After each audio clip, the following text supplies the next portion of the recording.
The fog hung low over the village of Loch Dhu, curling around the stone cottages and twisting through the narrow alleys like some pale living thing. Even in a place accustomed to misty mornings, there was something particularly oppressive about this one, as if the weather itself had sensed the mischief that had taken root. Hamish Macbeth, the constable who rarely faced a case he couldn't eventually unravel, pulled his thick coat tighter and squinted at the silhouette of Kilbride House, perched stubbornly atop the hill. He had been summoned early, the urgency in the call carrying an unspoken weight. Murder in Loch Dhu was uncommon. A death worth investigating was rarer still. Inside the grand old house, chaos masqueraded as calm. The drawing-room, dimly lit by the morning's pale sun, held an unsettling quiet. Lady Elspeth Kilbride, a tall woman whose composure seemed to quiver beneath the surface, stood stiffly by the fireplace. Her husband, Jonathan Kilbride, lay sprawled unnaturally across the Persian rug, eyes wide and unseeing, as though they had only just glimpsed something horrifying. Hamish crouched by the body, noting the absence of typical signs of struggle. No overturned furniture, no broken glass, not even the faintest scent of forced entry. It was as if death had simply arrived and taken him with a polite nod, yet what struck Hamish most was the single, peculiar clue resting beside Jonathan's outstretched hand. A tiny, carved wooden chess piece, a knight, sat atop the plush rug, incongruously pristine against the crimson pattern. Oddly, it wasn't part of any chess set Hamish had ever seen in Kilbride House. It was delicate, foreign, almost ceremonial, with intricate etchings that might have been meaningless to anyone else. Lady Elspeth's voice trembled as she spoke. It was on the floor when I found him. I don't know where it came from." Hamish nodded slowly, aware that appearances could be deceptive. Often, the simplest-looking objects concealed the most deliberate intentions. He began inspecting the room methodically, as he always did. The windows were latched from the inside, the heavy door bore no sign of tampering. Even the servants, all accounted for, insisted they hadn't seen anything unusual.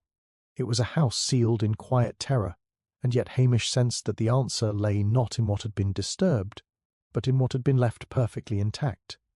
The chess piece was deliberately placed. Whoever had done this wanted Hamish to notice it, wanted him to think, to puzzle, to suspect the wrong threads entirely. Hamish's eyes narrowed. "A message," he muttered under his breath. "A clue that confuses rather than informs." The victim's schedule, meticulously maintained, offered nothing out of place. Breakfast alone, then letters and a walk in the garden. No visitors recorded, no disputes noted in the diary. It was a life organized so tightly that any deviation stood glaringly obvious, and yet, somehow, in the midst of this rigid structure, someone had slipped through. Or perhaps Jonathan had let them in himself, unwittingly. Hamish's gaze shifted back to the chess piece. Knights moved in L-shapes, never in straight lines, always taking unpredictable paths. Could this be symbolic, or merely a distraction? Hamish's intuition told him it was both. He stood and walked the room again, noting the subtleties, the faint smudge of dirt by the windowsill, a drawer slightly misaligned, a half-burned letter in the fireplace that had not been fully consumed. Each piece was insignificant on its own, almost absurdly so, but together they hummed with a sinister harmony. The killer had orchestrated a puzzle, and Hamish was beginning to feel the edges of it press against his mind. Someone with patience, someone who understood the rhythm of the Kilbride household, someone who could manipulate it without leaving a trace. And yet there was a tension here, a pressure, that suggested the killer hadn't fully anticipated Hamish's scrutiny. Outside, the mist thickened, curling through the trees and settling in the hollows of the land. It mirrored the uncertainty in Hamish's thoughts, the sense that truth was obscured, not by distance but by deliberate confusion. He crouched once more by the body, gently turning Jonathan's hand over. There, pressed into the palm, was a tiny indentation, as if the knight had been briefly held before being placed. Hamish frowned. It was a message, yes, but one only he could read, a clue about proximity and intent rather than motive. The killer had assumed their secrecy would endure, but Hamish had learned the peculiar rhythm of human deception over years of quiet observation. The smallest, seemingly trivial detail often told the deepest truth. As he straightened, a chill ran down his spine, not from the cold, but from the certainty that this case was going to be unlike any other. No signs of forced entry, no obvious weapon, no suspect. The perfect crime, or a crime so riddled with subtle misdirection that it masqueraded as perfection. And in that knowledge lay both frustration, intrigue. Hamish looked once more at the night. Whoever had placed it there wanted to taunt him, but more importantly, they'd revealed the first beat of their pattern. And Hamish Macbeth never ignored a pattern, no matter how convoluted it seemed. The village of Lochdu waited, mist-bound and silent, while inside Kilbride House, a death no one wanted solved was already beginning to speak in whispers only Hamish could hear. Hamish stepped back from the body, letting the stillness of the room settle around him. Outside, the fog clung to the windows like a shroud, muting the sounds of the village and lending the house a weighty sense of isolation. He could hear the faint murmur of Constable Forbes and the other officers arriving, their boots echoing in the hallway, carrying with them the predictable ritual of paperwork and preliminary interviews. Hamish didn't dismiss procedure, far from it, but he knew that in cases like this, the truth rarely announced itself in official forms. It lingered in shadows, in hesitations, in the subtle arrangement of objects no one else thought to notice. He began a slow circuit of the room, eyes flicking over each surface with deliberate care. The Persian rug, under Jonathan Kilbride's body, had been slightly shifted, almost imperceptibly, as though someone had paused mid-step and then left in a hurry. Hamish's hand traced the edges of a low table. There, a faint smudge of ink caught the light, half-dried, likely from a letter Jonathan had written in the early morning. Yet it wasn't the content of the letter that drew Hamish's attention. It was the deliberate folding of the paper, creased at odd angles, not haphazardly as one would expect from routine correspondence. Someone had taken care to leave it in a precise, almost ritualistic position. A soft cough drew his attention toward Lady Elspeth, who had been lingering near the fireplace, clasping her hands tightly. Her eyes were fixed on the floor, yet Hamish noticed the way her fingers twitched, a subtle nervousness that betrayed more than her words. I saw nothing. She was paired, voice quivering. But her posture, the slight stiffening when the officer's questions pressed too close, suggested she had seen far more than she admitted. Hamish filed the observation quietly. The lady was holding a piece of the puzzle. Whether consciously or unconsciously, Hamish's gaze shifted to the hearth where a small pile of burned paper lay. Among the ashes he discerned the corner of a postcard, charred but legible enough to reveal a partial address. It was a minor detail that others might overlook, dismissed as incidental. Yet Hamish sensed the importance immediately. The postcard was recent, the handwriting was careful, almost deliberate, and the choice to burn it only halfway hinted at urgency. A message the sender wanted destroyed but not entirely obliterated. He carefully retrieved the fragment, noting the curve of the letters and the faint stamp mark, which might connect to someone from outside Lochdu. As he bent over the fragment, his eyes caught something odd near the windowsill, a minute streak of soil. At first glance it appeared accidental, the result of careless gardening or an open window, but the line of smudge led to a small object, barely noticeable, a finely crafted cufflink, engraved with a crest that did not belong to any local family. Hamish picked it up gingerly, rolling it between his fingers. It had been placed with intention, not dropped carelessly. Whoever had left it had wanted it found, or perhaps to mislead someone into believing Hay had left a clue inadvertently. The tension in Hamish's chest tightened. The room was a gallery of half-truths and deliberate misdirections, each piece demanding scrutiny. Hamish turned to the servants, who hovered uneasily in the hallway. Their statements were consistent, almost too consistent, and their eyes flickered toward Lady Elspeth whenever she spoke. The unity in their testimonies struck Hamish as unnatural. Real fear often fractures words, and rehearsed answers carry their own subtle rhythm. He asked them to recount the morning once more, not pressing too hard, simply letting them talk, Almost immediately, a contradiction emerged. One servant claimed to have seen Jonathan writing in the library. Another insisted he had not left the drawing room. The discrepancy was minor, easily dismissed by routine investigators, but Hamish noted it carefully. The details were beginning to shimmer with possibility. Someone was hiding, whether deliberately or out of confusion, and the faint unease rippling through the household was telling. Hamish returned to the body, glancing once more at the chess-piece. Its carved patterns, he realized, mirrored the faint etchings on the cufflink he had found by the window. Two artifacts, seemingly unrelated, yet both meticulously designed, both deliberately placed. A message, yes, but a message whose meaning would take careful unravelling. He felt the familiar surge of anticipation, the kind of moment where a case pivots quietly, before the gnawing sea of procedure obscures the truth. Whoever had orchestrated this death had underestimated Hamish Macbeth's patience, his instinct for patterns, and his unhurried attention to detail. Outside, the fog continued to press against Kilbride House, but within its walls, a more insidious mist of human intention lingered.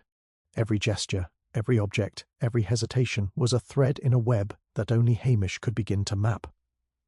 The first signs of deception had surfaced, subtle and almost invisible, but they pulsed with the unmistakable rhythm of design, and as he surveyed the room, the constable knew the case would demand every ounce of his quiet cunning, every sharp glance and measured thought. Somewhere in these ordinary-looking details, the extraordinary truth awaited, and Hamish was determined to trace it, piece by deliberate piece. Hamish left the drawing-room and guided the servants into the smaller parlour, his mind turning over the fragments he had gathered. He spoke to them quietly, almost conversationally, letting them recount their actions without feeling interrogated.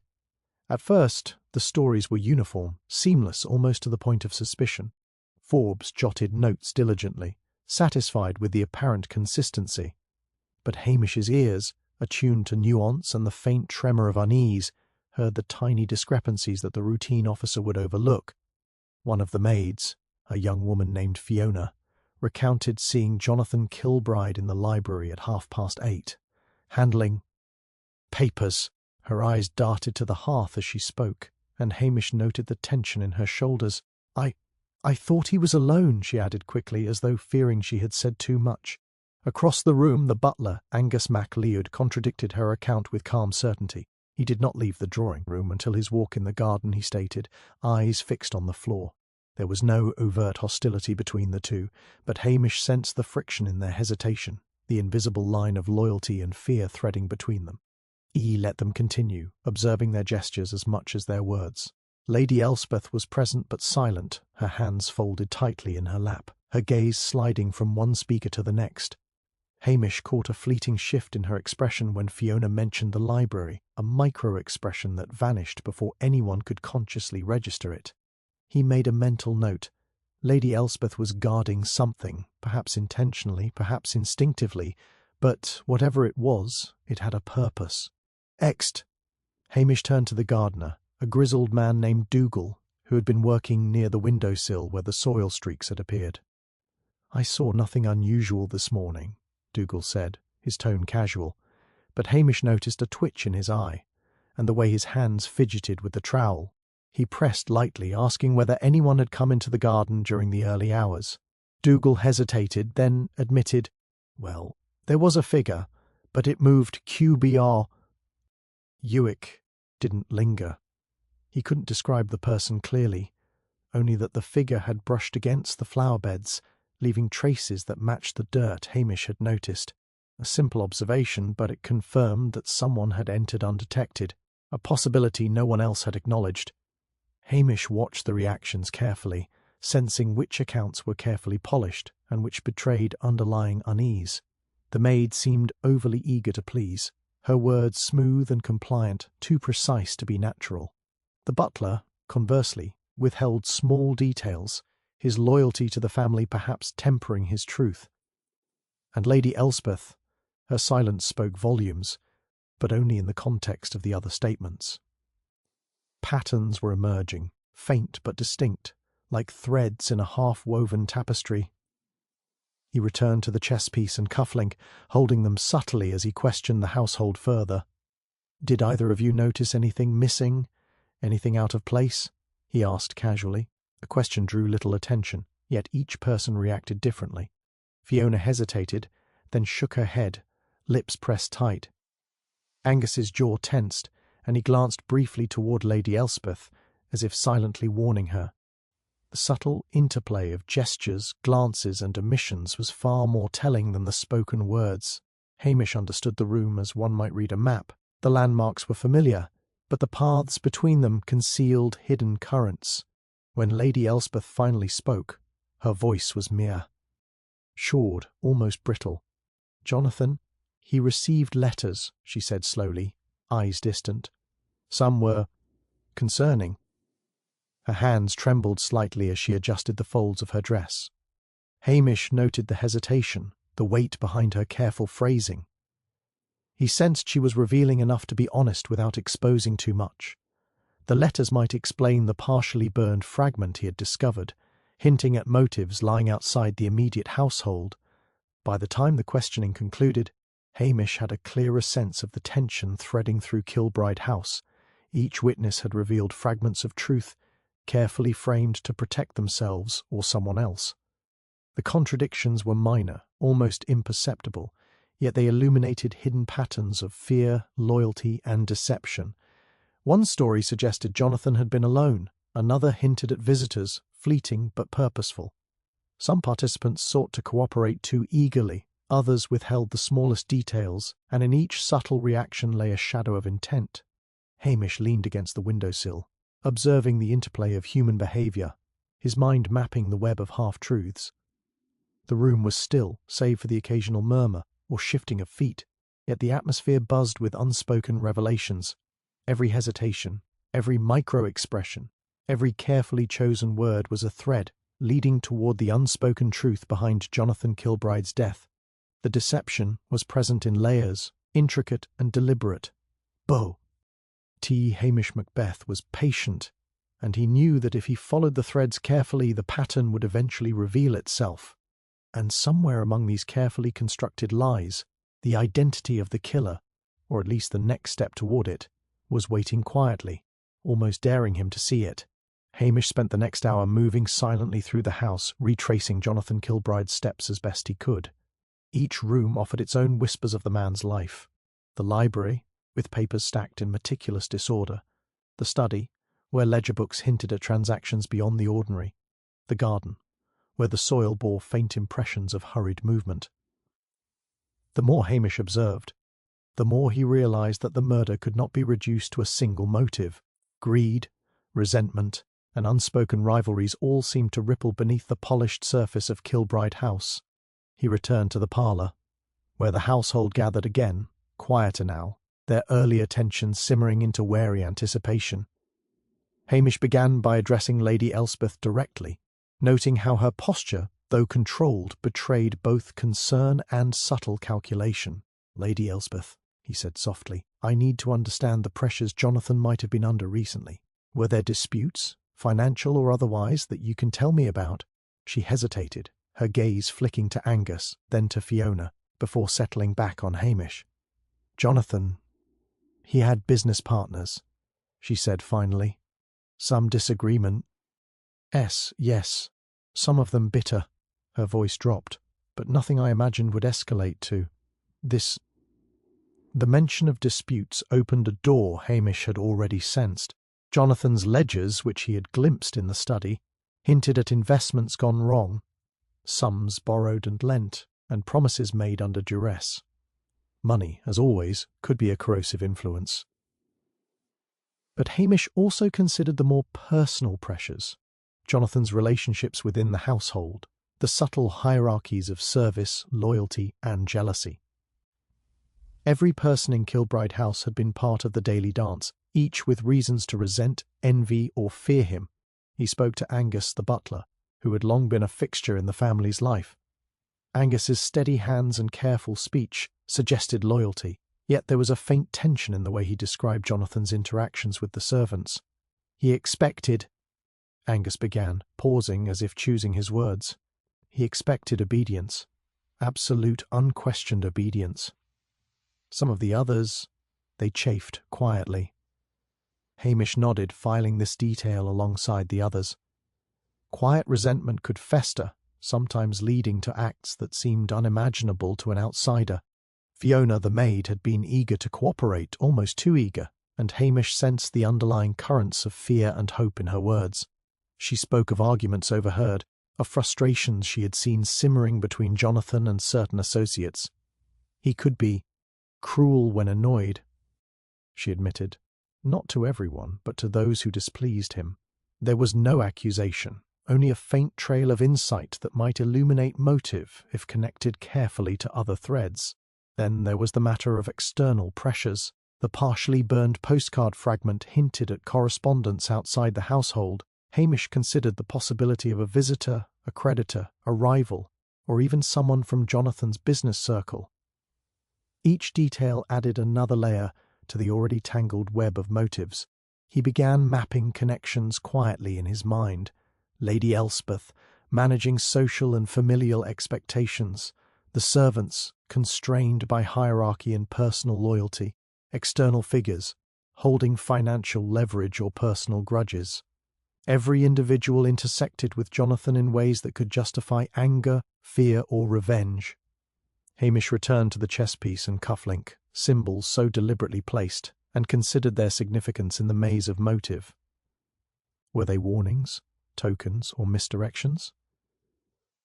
The chess piece, representing a knight's unpredictable path, suggested cunning and strategy.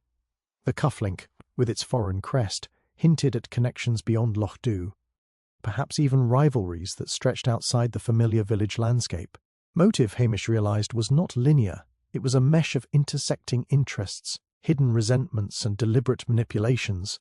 As he surveyed the household again, Hamish saw the subtle exchanges of glances, the adjustments of posture, the fleeting hesitations that betrayed what was unspoken.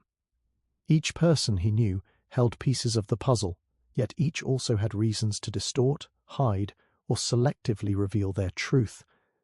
Greed, fear, jealousy, and obligation had tangled together into a knot so tight that no single theory could unravel it alone. The detective's task, he understood, was to trace the lines carefully, separating instinct from calculation, impulse from intention, until a coherent pattern emerged from the chaos. By the time he stepped back into the drawing room, Hamish's mind had begun to trace the first faint outlines of the connections that might explain Jonathan Kilbride's death. Each motive, each half-truth, each carefully framed statement was a thread in a larger tapestry of deception. He did not yet know the full picture, but he could feel its shape, a labyrinth of human desire and human frailty, in which one misstep could reveal everything, or leave the truth forever obscured. And Hamish Macbeth, patient and meticulous, was prepared to follow those threads wherever they led. Hamish had spent the morning weaving through the household, mapping motives and contradictions, when Forbes burst into the drawing room, waving a thick envelope with triumphant energy. "Constable Macbeth! You won't believe it! We've found something that cracks the case wide open," he declared, eyes shining with the kind of excitement that comes from a solution that seems obvious, yet may conceal more tea. "Han," it reveals. Hamish arched an eyebrow, taking the envelope and opening it carefully. Inside were photographs of a guest ledger from a nearby inn, showing that a man matching Jonathan's business associate, a Mr. Calder, had arrived in Loch Dhu 2 nights before. Alongside the entry was a note scribbled in haste, found in Calder's room, indicating he had been in the vicinity the morning of the murder. Forbes was ready to declare victory. "See? We have a suspect who was here, with opportunity and motive. This settles it." Calder owed Kilbride money, and the ledger proves he was close enough to act. Officers nodded, already envisioning arrest and the paperwork to follow. Hamish, however, held the photos lightly in his hands, letting his eyes drift over the carefully printed ledger and the note. Something about the precision of the entry, the way Calder's arrival was documented, felt staged. The handwriting on the note was deliberate, almost too neat, as if someone wanted it to be found. He studied the shadows in the photograph, noting the angle of light on the desk and the placement of objects in the room.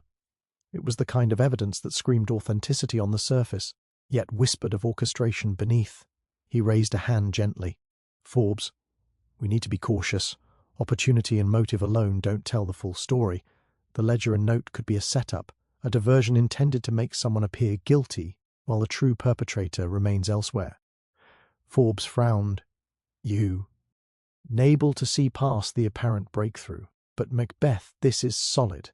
It matches everything. He was here, he owed money, and the timing fits perfectly."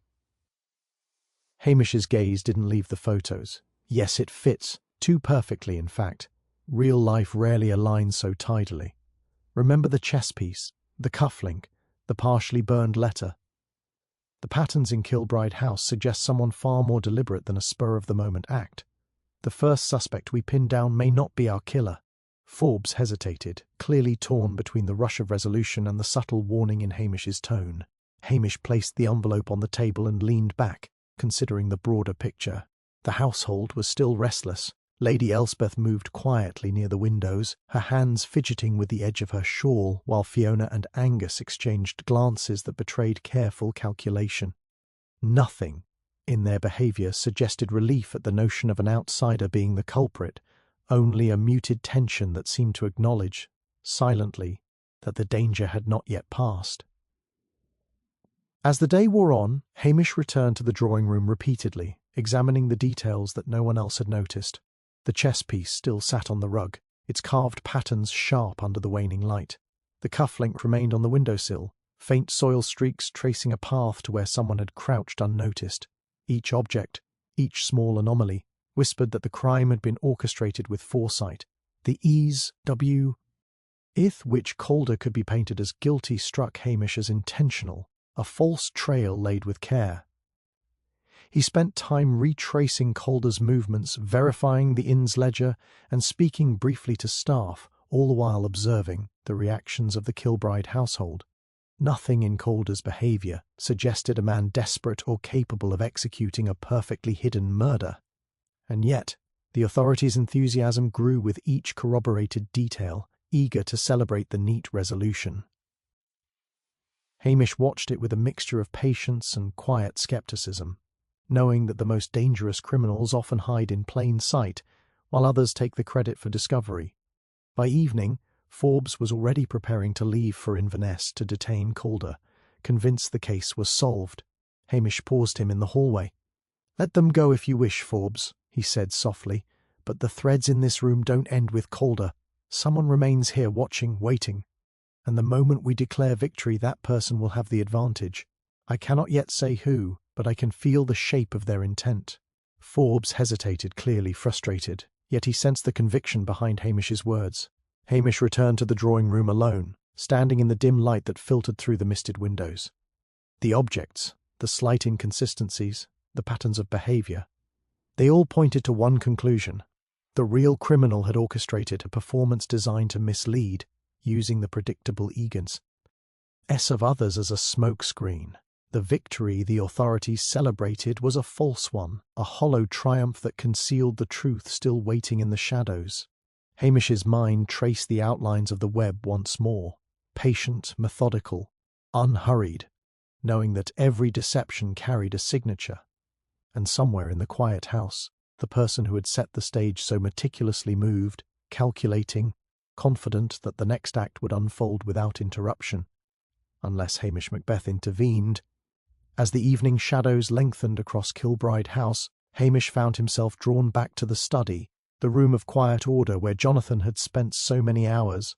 The ledger, the partially burned letters, the chess piece and cufflink, all remained in his mind, but now he needed to explore a subtler line of inquiry, the past.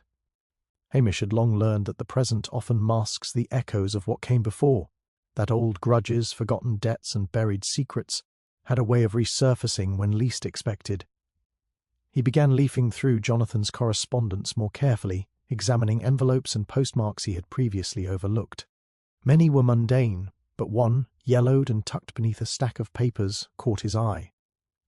It bore the insignia of a law firm in Inverness, and the handwriting was familiar, not Jonathan's.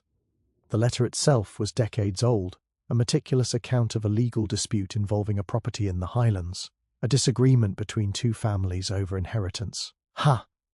Mish's heart quickened slightly as he read the names, one belonging to Lady Elspeth's family, the other to the ancestor of the Kilbrides themselves.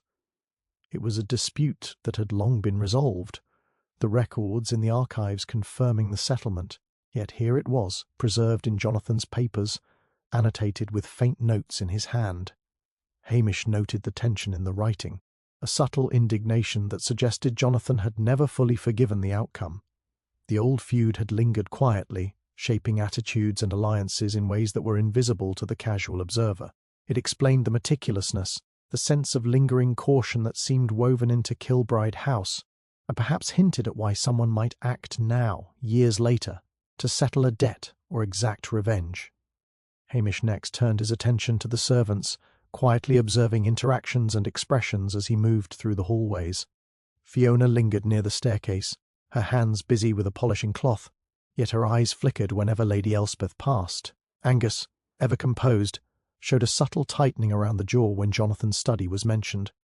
These minor details, he realized, might trace back to past incidents, slight indiscretions or secrets that had been witnessed years ago, long before the current tragedy, yet remembered with care. Memory is selective, and in the wrong hands, selective memory can become a weapon. Then, while examining a small cabinet that contained a collection of antique curiosities, Hamish noticed a photograph, hidden behind a stack of books. It depicted a gathering from decades ago, Lady Elspeth, a younger Jonathan, and a man Hamish did not recognize at first. His eyes traced the third figure carefully. Then he turned the photograph over to read the inscription. The name matched a business associate mentioned in some of the letters he had found, a figure now deceased but whose influence had apparently threaded through the household in quiet ways. The connections formed a lattice that spanned generations, the Kilbrides, the Elspeths, even some of the older servants, all linked by old loyalties, rivalries, and favours that had never entirely dissipated. Hamish sat for a moment, tracing the line from the past into the present. The chess piece, the cufflink, the postcard, they were all carefully positioned, yes, but they now took on new resonance. The killer's actions were not only about money or immediate grievances, they were part of a story that had begun decades ago, carried forward in whispered resentments, unresolved disputes and unspoken promises. The crime itself was layered, immediate opportunity built upon a foundation of historical tension, familial pride, and long-held grudges. As he rose, Hamish realized that this insight could explain the subtle interplay he had observed among the household. Lady Elspeth's careful silence, Angus's controlled loyalty, Fiona's anxious eagerness, all were influenced by awareness of the past, by knowledge.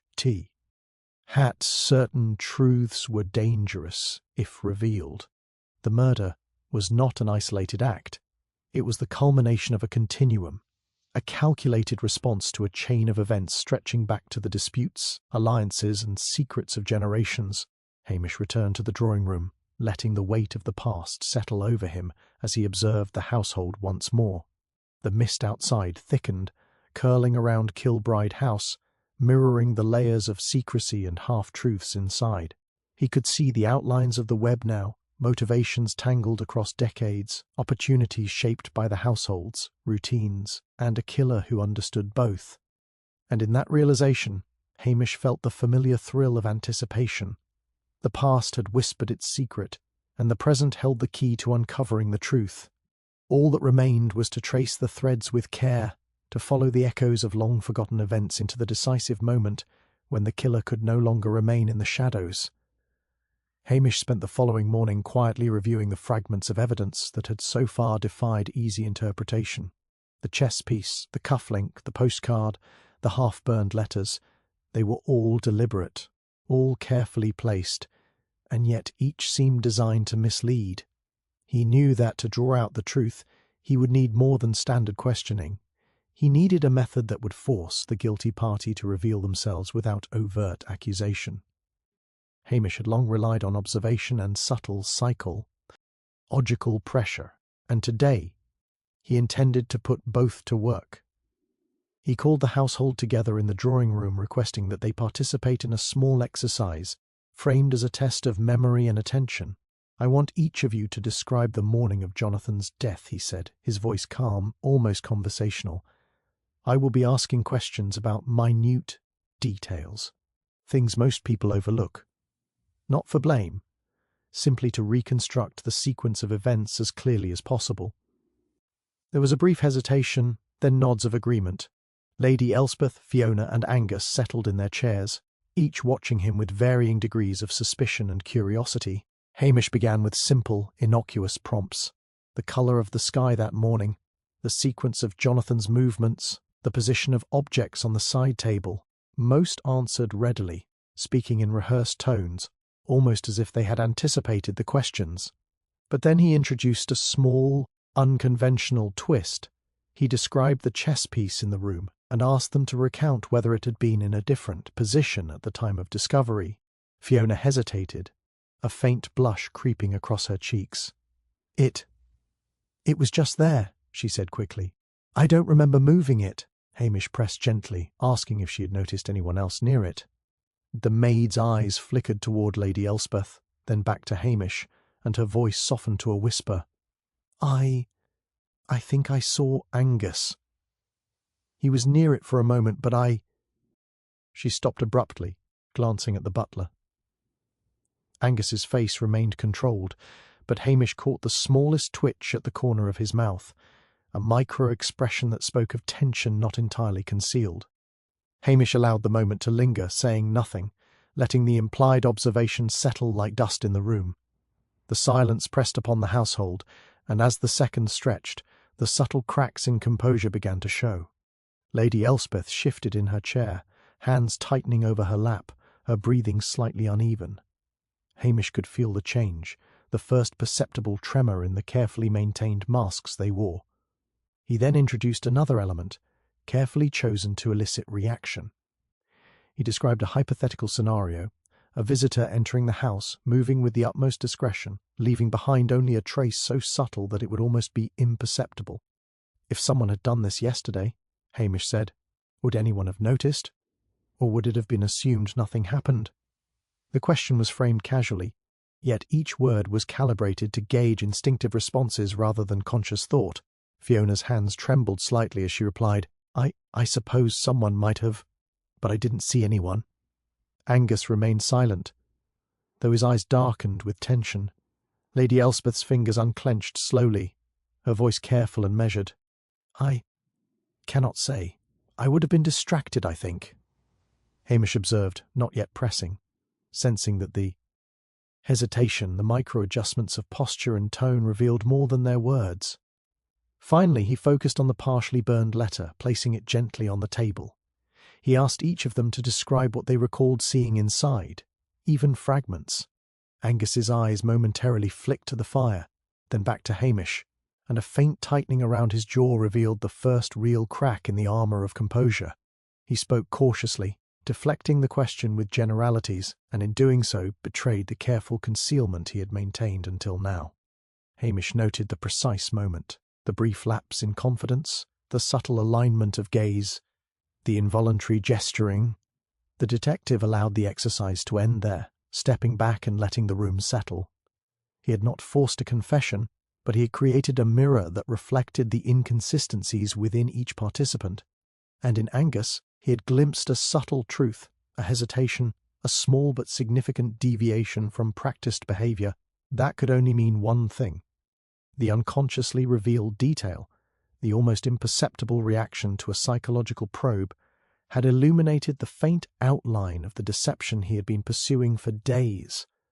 Somewhere in the careful choreography of the household, the true intentions of the murderer were beginning to emerge, no longer hidden entirely behind the layers of fear, loyalty, and past grievances. Hamish's mind traced the connections quietly, methodically, aware that the next steps would require patience and precision, but certain now that the shadow among them was slowly revealing itself. Hamish returned to the study late that afternoon, intent on examining the partially burned letter more closely. The fire had reduced most of the document to ash, but the fragment he had carefully preserved offered faint but promising hints. Enough, he thought. to connect Jonathan's past disputes to the present household tensions. He set the fragment on the desk, taking care to illuminate the delicate ink with a small lamp, when he noticed the faintest scent of smoke lingering beyond the hearth, sharper than the lingering embers. Something felt off.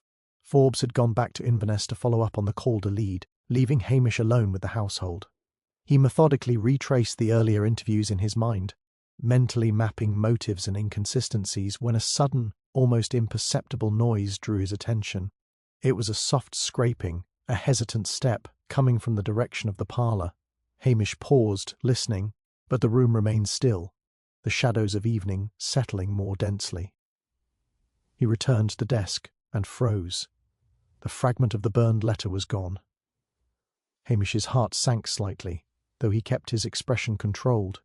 It had been carefully preserved, stored in a small envelope, and now it had vanished as though it had never existed. He scanned the room quickly, eyes darting over every surface, noting nothing out of place, no open win. Dows or unlocked drawers. Yet someone had been here, had known exactly where to take the fragment, and had done so with quiet precision. This was no random act, it was deliberate, and the implications were immediate. The killer, or someone loyal to them, was aware of Hamish's methods and working actively to obstruct him. He walked carefully through the hallways, observing the household with renewed scrutiny.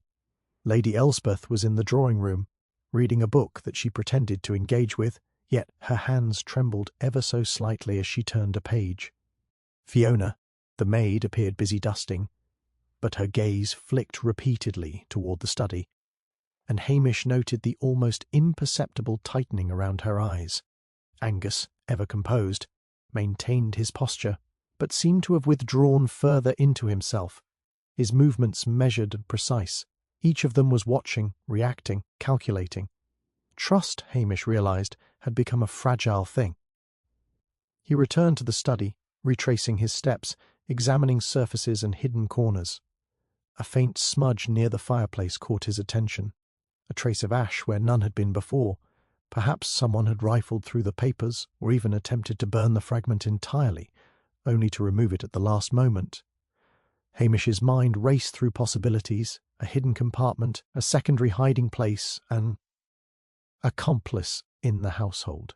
Whoever had taken the fragment understood the significance of what it contained and the importance of keeping it from him. Hamish did not yet confront the household directly. Instead, he employed subtle observation. He lingered near the study doorway, pretending to inspect the shelves while watching their reactions. Lady Elspeth shifted slightly, as if to block the line of sight. Fiona froze mid-motion, and Angus's hand lingered on the armrest of his chair longer than natural. Each motion was a silent signal, a whisper of intent or guilt, and Hamish catalogued them all carefully. The disappearance of the fragment was more than a setback, it was a statement. The killer, or someone complicit, was actively controlling the flow of information, manipulating what Hamish could see, testing the limits of his patience. It was a bold move, one that carried both risk and arrogance, and Hamish sensed the tension tighten like a wire around the household. Whoever had done this believed themselves to be clever, that they could suppress the truth through intimidation and concealment. But Hamish had learned over years of quiet observation that audacity often carried its own telltale signs. He finally stepped back, eyes sweeping the room one last time. The fragment's absence had heightened the stakes. The evidence that could unravel the case was now literally in someone else's hands. The shadows of deceit stretched longer across Kilbride House, intertwining with old grievances, hidden motives, and careful subterfuge. Hamish Macbeth, patient and meticulous, knew that the path to discovery had just become far more treacherous. The next steps would require precision, caution, and the ability to anticipate the moves of a clever adversary who had already proven they could vanish without a trace. And somewhere in the silent house, Hamish sensed, the perpetrator waited, confident that the game was theirs to control, yet unaware that he was already reading the strategy, one subtle clue at a time. The night descended over Loch Dhu with an oppressive quiet, the fog curling around Kilbride House like a living curtain. Hamish sat in the drawing-room, the absence of the burned letter fragment pressing on his mind, the chess piece and cufflink, resting before him as silent reminders of the web he was unravelling. The household moved cautiously around him, every creak of a floorboard or shuffle of a foot amplified in the stillness. He was deep in thought, mapping connections, considering old grievances, when a sudden sharp noise fractured the calm. A glass shattered in the hall outside, followed by a muffled cry. Hamish's instincts snapped into focus. He grabbed the lamp and moved quickly, stepping into the corridor just as the maids and Lady Elspeth gathered in panic near the servants' quarters. Fiona was pointing toward the stairwell, voice trembling. It's Angus. I found him. He's gone." Hamish's heart sank. The butler, who had been the picture of composure, was nowhere to be found. There were no signs of forced entry, no footprints beyond those already belonging to the household, yet a faint trail of soil and a barely perceptible smear of ash led toward the side door. Someone had taken Angus, or he had been moved by force. The tension in the room escalated as Hamish assessed the scene. Lady Elspeth's face was pale, drawn, the brittle calm of earlier replaced by an almost frantic anxiety. He wouldn't just leave. He would never abandon the house, she murmured. Hamish noted the micro-expressions of guilt, fear, and calculation rippling through her features. Fiona's hands shook violently, and in them he read a mixture of terror and frustration. The household's previous attempts at concealment now seemed trivial compared to this brazen act. Hamish followed the faint trail outside, careful not to disturb it, and discovered the side gate slightly ajar. Beyond, the fog was thicker, swirling in unpredictable currents that obscured the landscape. He crouched, observing small footprints leading toward the tree line, half erased by the damp ground. Whoever had acted had planned for this, had prepared an escape route, and timed it carefully. The scale of audacity was chilling. The killer was still several steps ahead, daring him to follow, manipulating the scene to suggest both absence and inevitability. Returning to the house, Hamish Gaith read the remaining household members and asked them to recount everything from the moment they noticed Angus missing. Each story, while coherent on the surface, contained subtle contradictions. The way Fiona hesitated over the time she last saw him, the way Lady Elspeth's gaze flickered when asked about the windows, the precision in the way she phrased each sentence. Hamish catalogued them carefully, understanding that fear often forces cracks in deception to reveal themselves. Each hesitation, each carefully placed word, became a clue, pointing not just to Angus's disappearance, but to the broader intentions of the murderer. As he moved to inspect the study again, Hamish noticed something he had not seen earlier. The chess piece had been slightly repositioned, no longer in its original spot on the rug. It seemed trivial, almost comical, but the message was clear. Someone was mocking him, letting him know that they were aware of his focus and capable of manipulating it at will. The cufflink remained, but its position had shifted subtly as well. The careful choreography of deception extended beyond mere theft. It was a psychological game, a warning that Hamish could not ignore. Hamish's mind raced as he pieced together the implications. The burned letter fragment, Angus's disappearance, the subtle alterations to the objects in the room, all pointed to a villain who anticipated Hamish's moves, who had access to the household and its routines, and who was prepared to escalate as Nessie's. Sari. The stakes had risen sharply. It was no longer a matter of solving a past murder, but preventing another, of tracking someone who understood the rhythm of the house better than he did. He took a deep breath, steadying himself. The fog pressed against the windows, the night thick with anticipation, and Hamish felt the familiar thrill of a case turning sharply in a new, dangerous direction. The killer was daring him, teasing him, manipulating time and space within the household to their advantage. And now, more than ever, Hamish knew that the next hours would demand all his cunning, patience, and resolve. To prevent further tragedy, he would have to think like the person who had orchestrated the chaos, tracing their logic, predicting their next move, and stepping carefully through the shadows they had created, before it was too late.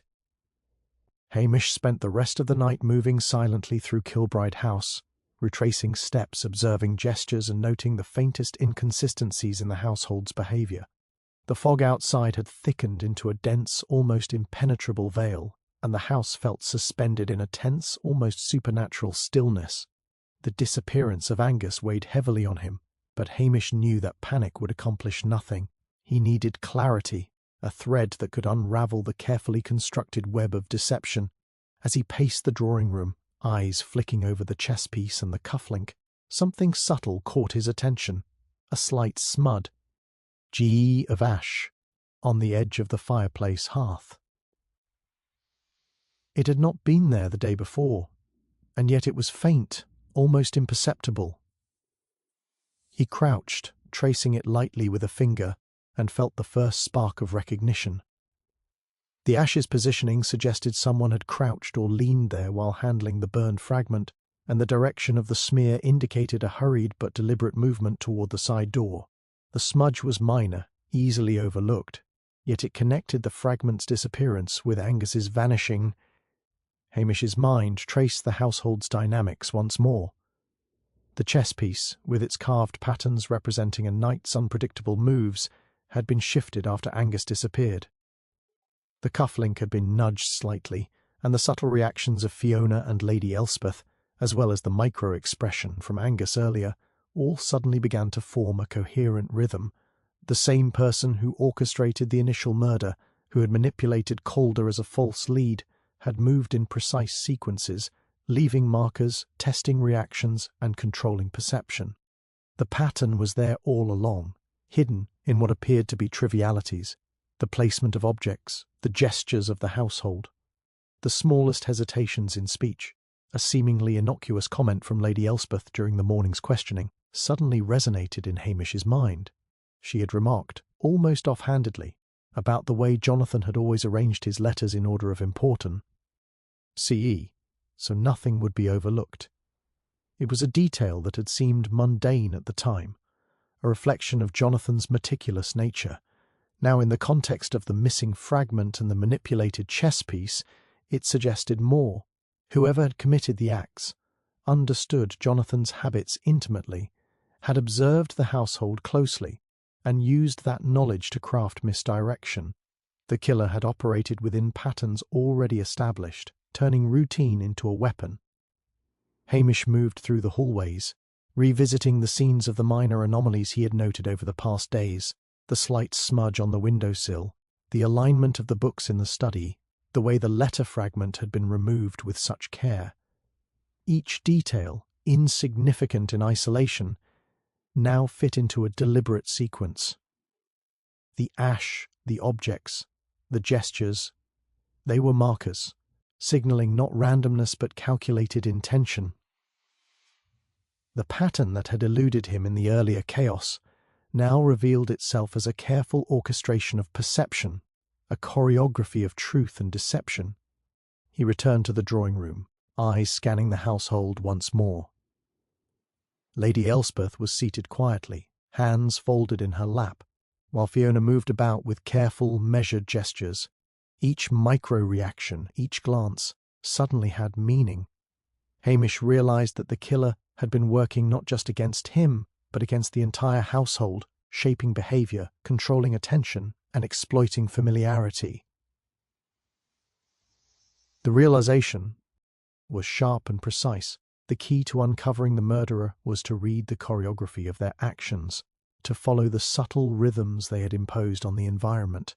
As the early light of dawn filtered through the misted windows, Hamish felt the first real surge of certainty in days. The chaos, the stolen fragment, the disappearance of Angus, even the earlier misdirections, all had been part of a coherent pattern, meticulously designed and executed. And now, seeing it, Hamish understood where to focus: the intersections of behavior, gesture, and object placement. The killer's logic had left a signature in plain sight, waiting for someone patient enough to recognize it. The house itself, with its quiet corridors and layered histories, was no longer a maze of confusion. It was a map, and Hamish Macbeth could finally begin to trace the path toward the truth. Hamish spent the morning tracing the subtle rhythms he had begun to discern the previous day. Every gesture, Every placement of an object, every hesitation in speech now held significance. The fog outside had lifted slightly, but inside Kilbride House, a denser, more intricate haze of human intention lingered. He returned once more to the study, letting his gaze drift over the desk where the burned fragment had vanished, the chess piece carefully shifted, and the cufflink lying faintly out of alignment. It was here, among these small manipulations, that he finally began to see the deeper thread tying the events together. It was a detail almost invisible, the way Lady Elspeth had paused each time the word inheritance or letters was mentioned. At first, Hamish had considered it anxiety, perhaps the residue of grief. But now, in context with Angus's disappearance, the altered object positions, and the deliberate misdirection with Calder, it spoke to something far more calculated. The crime, Hamish realised, was not motivated by money or immediate resentment alone. It was personal, psychological, a desire to rewrite the past, to assert control over secrets that had festered for decades, to manipulate perception so completely that others could not even see the truth when it stood before them. He focused on the household members, watching their micro-reactions. Lady Elspeth's meticulous demeanour, previously seen as propriety, now carried the weight of obsessive planning.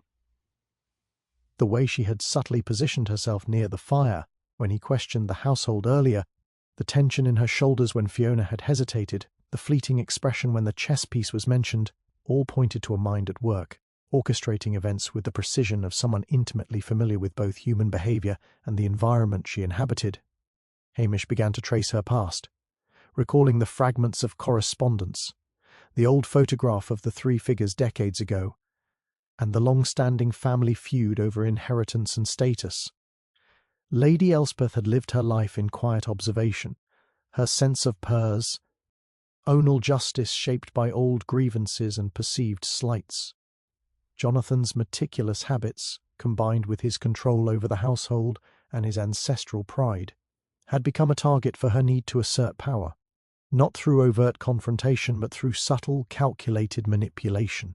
The motive revealed itself in layers, not simply revenge, but the desire to reconstruct reality according to her own perception, to control the narrative, and to punish perceived arrogance and disregard.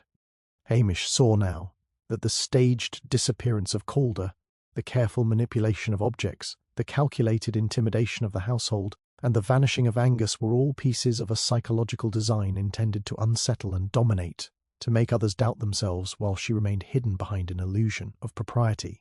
He considered the earlier patterns, the chess piece representing strategy and foresight, the cufflink with its foreign insignia, hinting at a controlled external connection, and the half-burned letters that threatened to expose buried truths.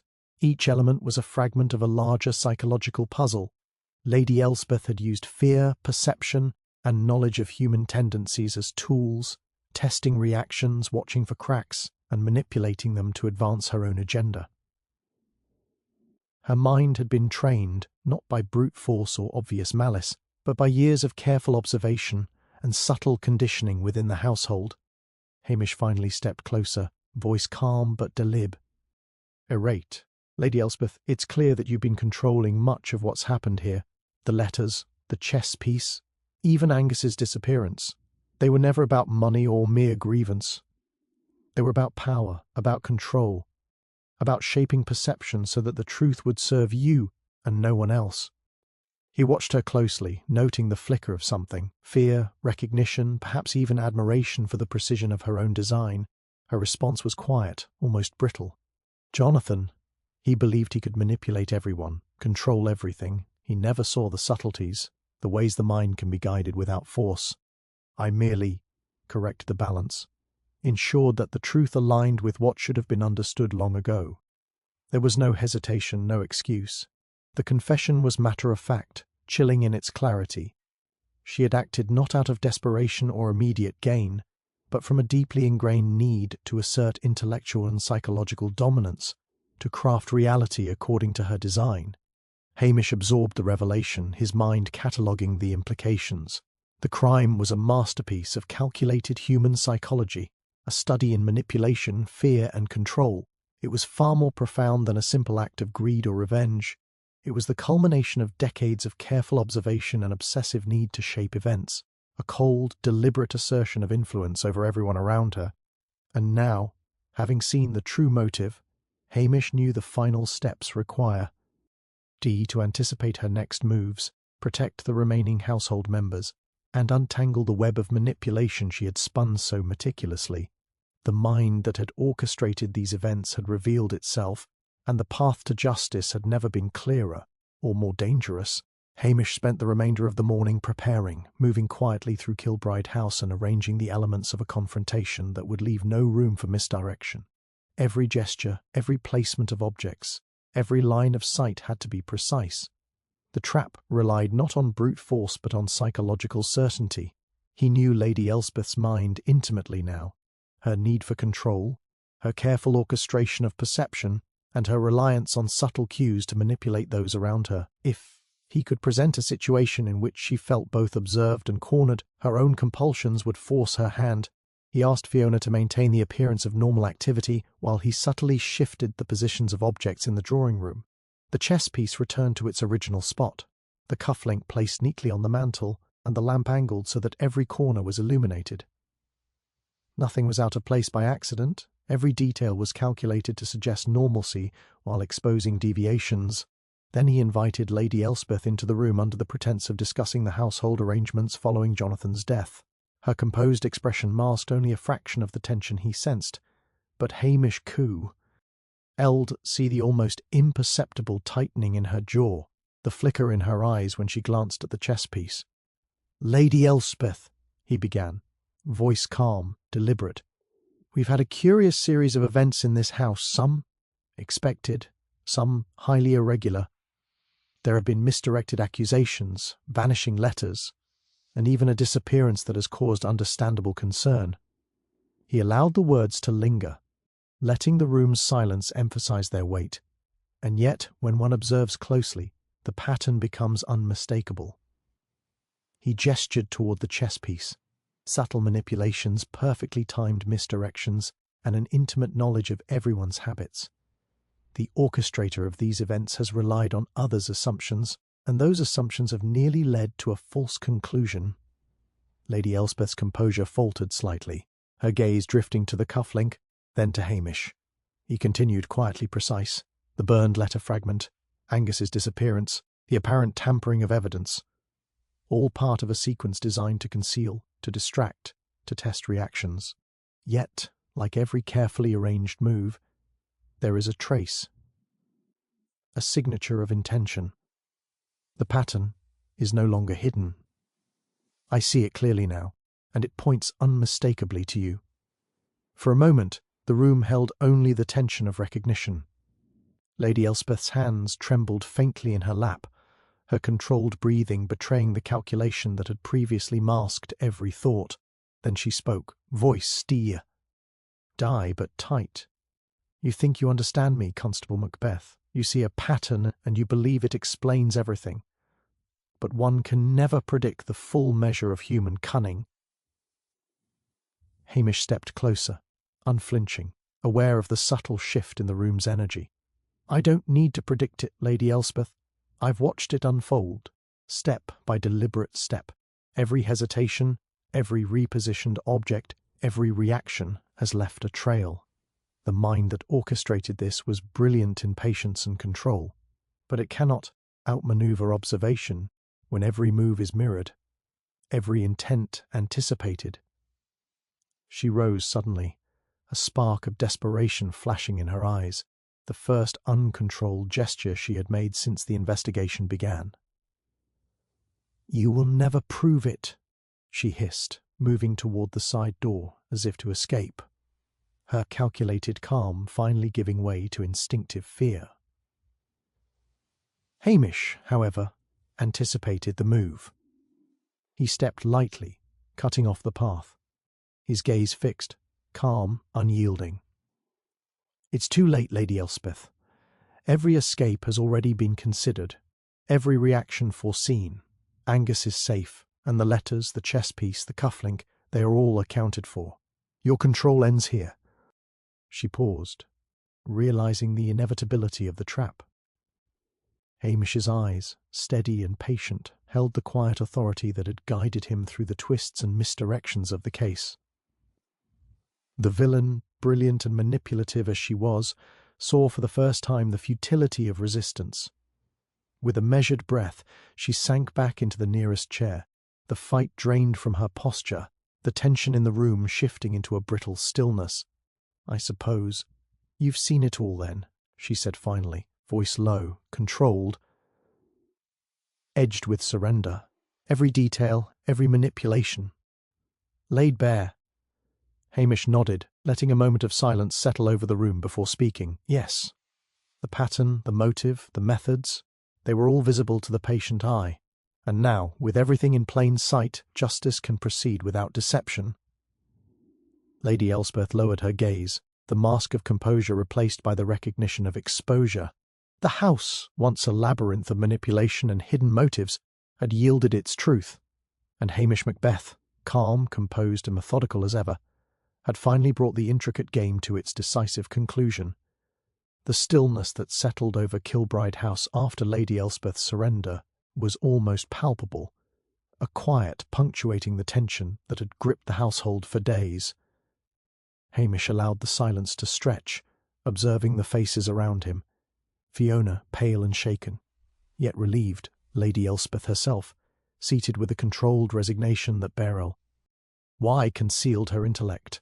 Even the shadows in the corners seemed to breathe with the house itself, calm yet vigilant. Angus had been found safely in a hidden chamber, unharmed but rattled, and Hamish felt a rare moment of satisfaction. The intricate web of deception, manipulation, and psychological games had been unravelled, or so it seemed. He was just beginning to catalogue the final sequence of events, when a sudden, almost imperceptible movement drew his attention. From the far end of the hallway, a figure slipped silently, just at the edge of the lamplit room. Hamish's eyes narrowed. It was someone he hadn't considered in the confrontation, Jonathan's secretary, Mr. Keir, a quiet man who had maintained a low profile throughout the investigation. He had appeared harmless, dutiful, and almost invisible amidst the household's turmoil. Now, however, the subtle alignment of his hands and the tension in his posture suggested otherwise. Hamish's mind raced. He recalled small, almost forgotten details, a ledger entry with an unusual correction, a fragment of correspondence that had been overlooked, Keir's inexplicable knowledge of Jonathan's routines, and the brief, fleeting moments when he had lingered near documents Hamish had considered critical. Each of these had seemed trivial on its own, eclipsed by the overt actions of Lady Elspeth. But now, in context, they formed a thread, a secondary, hidden layer of orchestration that had remained in the shadows. "Keir," Hamish said, voice calm but commanding, and the man froze mid-step. "You've been remarkably unobtrusive, almost too unobtrusive, perhaps too clever by half." The secretary's eyes flickered, a faint shadow of defiance crossing his face, but Hamish pressed on, each word measured to unsettle. "I suspect you've been guiding events behind the scenes, ensuring that every misdirection worked in tandem with Lady Elspeth's plans. The burned letter fragment, the chess piece, the disappearance of Angus. Some of it may have been her design, yes. But you were the one shaping the sequence, controlling the timing, nudging reactions." Keir's hands tightened at his sides, the faintest tremor betraying him. You think I was involved?" he said, voice low, carefully measured, attempting to mask panic. "I merely assisted. I ensured the household ran smoothly during difficult times. That's all." Hamish stepped forward, placing a steady hand on the secretary's shoulder, letting the weight of certainty fill the room. "You assisted, yes, but you did more than that. You anticipated what Lady Elspeth could not, corrected missteps, and ensured that every piece of evidence led the eye exactly where you wanted it. You were the true mastermind in the shadows, using her need for control as a tool while remaining almost invisible. And now, under observation, the truth is unavoidable." For the first time, Keir's composure cracked. His eyes darted around the room, calculating, desperate. You don't understand." I did it to protect the family, to preserve what Jonathan built. I only wanted to keep everything in order, to prevent chaos." His voice rose, carrying a mixture of panic and self-justification. Hamish's calm gaze held him. "Order built on manipulation, secrecy, and intimidation is a fragile illusion. You may have thought you were preserving stability, but you orchestrated fear, controlled perception, and endangered lives. The law cannot ignore that, no matter the intentions." Keir took a sudden step back, reaching toward the door as if to flee, but Hamish was ready. He blocked the path with quiet precision, leaving no escape. "It's too late," Hamish said simply. "The game has ended. Your control over events, your manipulations, they are all exposed. There is nowhere left to hide." The tension in the room peaked, every member of the household watching, breath caught between relief and disbelief. Keir's shoulders slumped, and for a fleeting moment his defiance faded into the weight of inevitability. He was no longer the quiet observer. The final twist had been revealed. The real mastermind had been someone they had overlooked entirely, the subtle architect of chaos who had exploited both Lady Elspeth's compulsion for control and the household's own assumptions. Hamish stepped back, letting the truth settle over the room. The case, which had seemed resolved, had revealed its final unexpected layer. Justice now required recognition not only of overt actions, but of the invisible hand that had guided them. And as the morning light fell across Kilbride House, Hamish Macbeth understood fully the depth of human cunning and the patience required to illuminate it completely. The tension in Kilbride House lingered like a thick fog, even as the first pale rays of morning filtered through the windows. Keir, finally cornered, sat heavily in the nearest chair, the defiance that had masked his cunning now drained from him. Hamish observed him carefully, noting the subtle tremor in his hands and the way his gaze shifted, restless, as if scanning for an invisible escape. The household remained hushed, a mixture of relief, curiosity, and lingering fear frozen in the air. Hamish spoke, calm and deliberate, his voice carrying the weight of reason and authority. "Mr. Keir, your ingenuity was subtle, but not invisible. Each step, each decision, each tiny deviation from normality was a clue to your presence.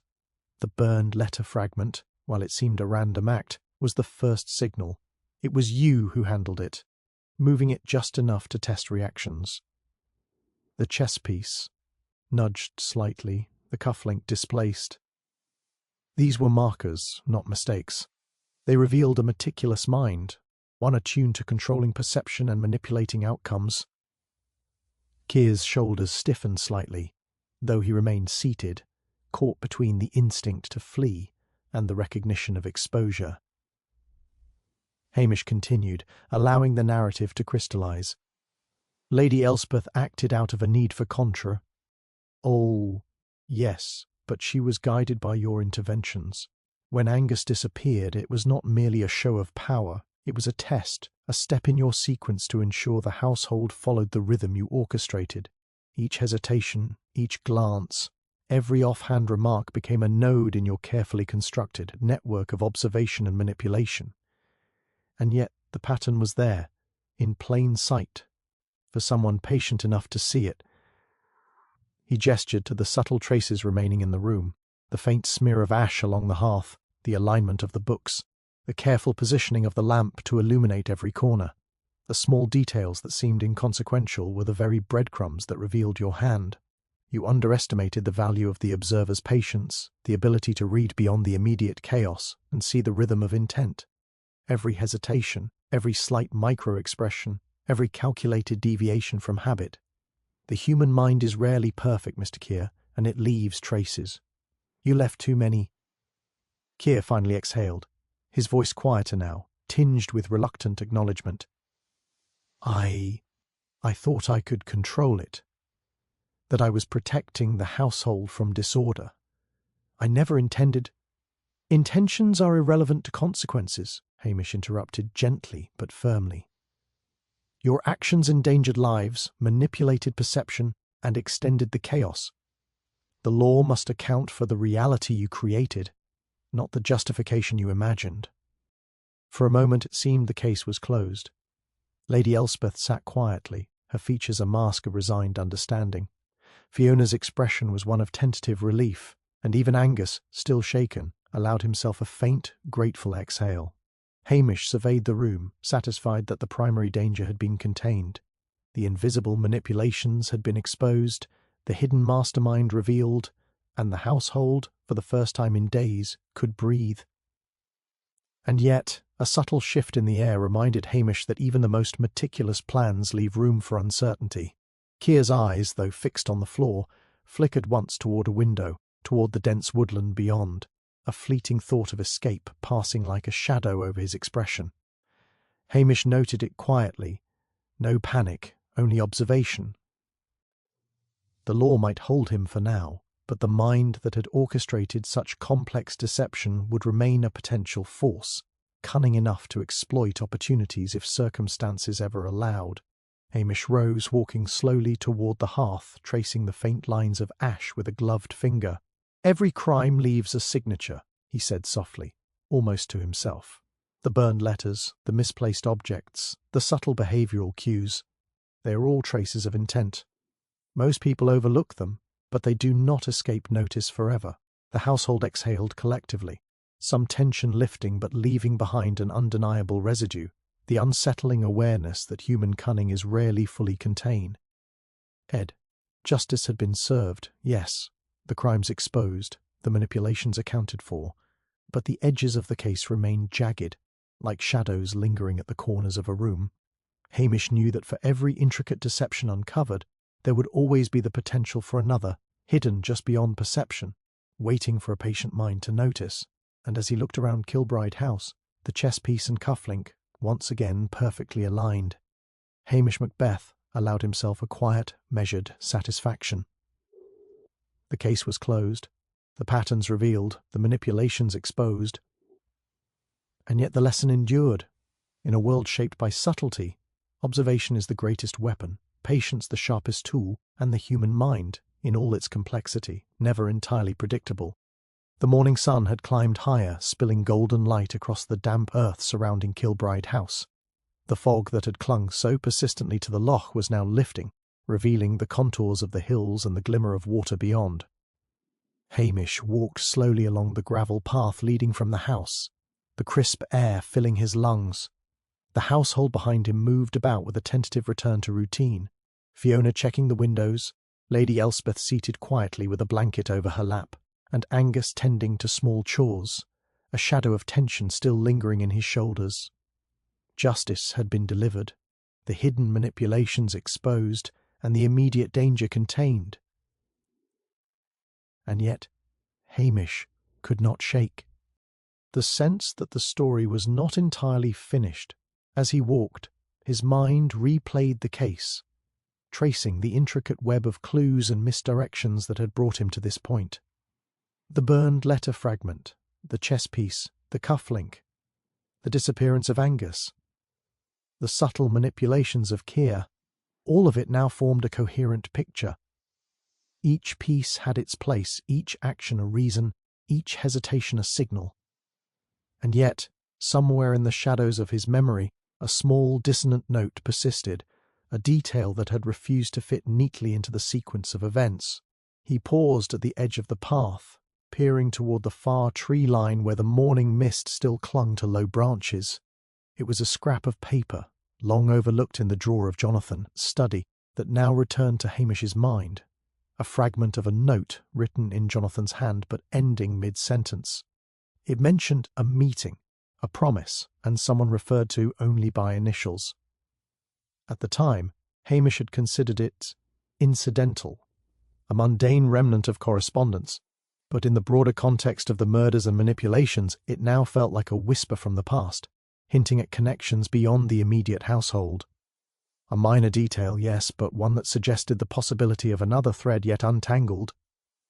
Hamish reached into his coat pocket and fingered the chess piece, the symbol of strategy and foresight that had played a pivotal role throughout the case. It had guided him subtly toward the patterns that hers overlooked, yet even now as he held it, he sensed that its role in the household's dynamics, and perhaps in Jonathan's broader affairs, might extend further than he had realized. The house, the people, the objects, they were all pieces in a game larger than the immediate crimes. The implications were faint but persistent, a hum beneath the surface of resolution.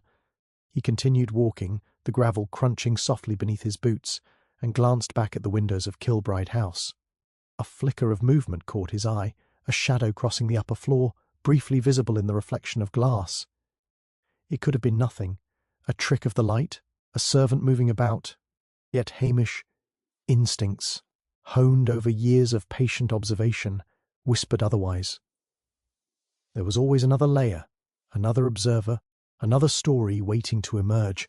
The mind that orchestrates chaos seldom does so in isolation, and someone, or something, might yet remain unseen. Hamish's lips curved into a faint, wry smile. That was the nature of mystery, it never truly ends.